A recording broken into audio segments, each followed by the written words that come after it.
tropical update as of 9:15 p.m. PST, September 7th. Earl, is becoming a stronger storm. Is now a Cat 2, 85 knots. Has been certification throughout the day. We caught it about 170 knots, having 7 knots of flight level winds. So, but SMRF has been lagging, so they go at 85 knots. Expected to head northward at 8 knots.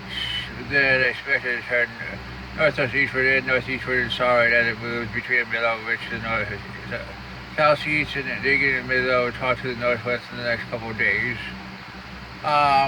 They expect it to still become a Cat 4 in the next 36 hours. We'll have to see. Clearly, it is becoming better organized. We caught measured a 50-mile, mile wide eye earlier, and it's starting to become more apparent. I wouldn't be surprised to see a major by this time tomorrow. Cat 4 may be a little bit hard in my opinion, but we'll have to see. We'll track east of Bermuda in the next 24 to 36 hours. Here's the track. And out to sea by about 3 to 4 days, which is in line with the models. Most models keep it a Cat 3. I'm doubt Cat 4 at this moment, personally. Let's look at Danielle. It's becoming extratropical. Let's just say that. It's being affected by a mid to upper level trough just to its west. Trying to erode it. You're going to be making it extratropical soon. You can definitely see it becoming broader. Trying to form a bit of a front. This will be extratropical next 24 hours. And history. But hey, it's been a really interesting storm nonetheless. It's going to make its loop, then turn around and head towards Spain and Portugal in about 5 days. Which is in line with all the models. Strong extratropical system. The sea with 65 knots. There's advisory. Now on decay, which is probably the system affecting land most. It has become a little bit organized with more developed Iowa throughout the day. Here's the Baja California. It's moving just northwest offshore on the Pacific side.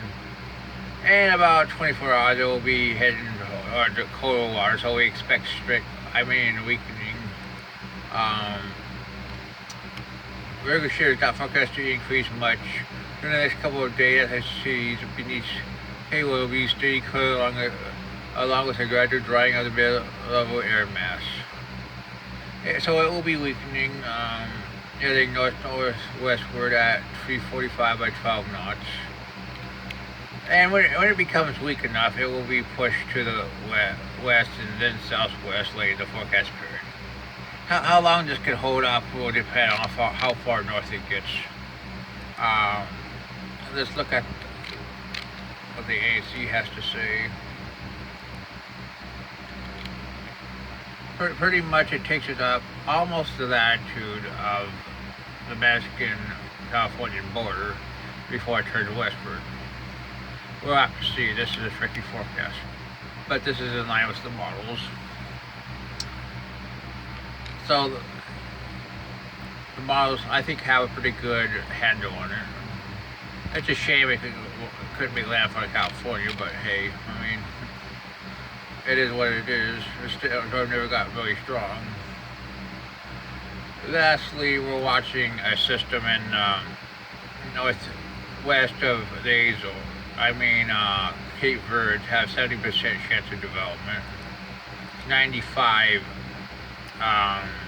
L. And you can clearly see there's an LC convection. This is probably close to a depression, in my opinion. Let's look at the models.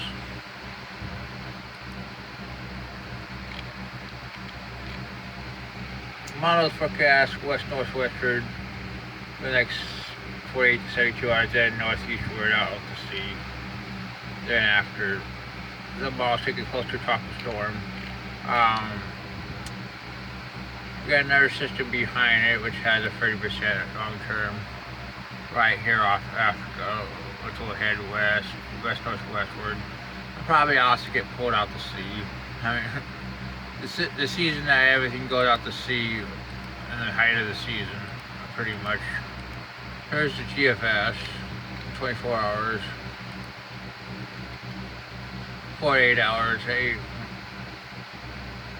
let's go to 72. Really, it doesn't really show anything much 3 days, 4 days, MDR. So hey, maybe these systems don't have much of a chance to develop. Maybe the environment's just not that favorable. Really crappy MDR season. There's the ECMWF at 90. 84 hours. There's 150. CMC actually does show activity, 7 days. We'll have to see. That's your tropical update.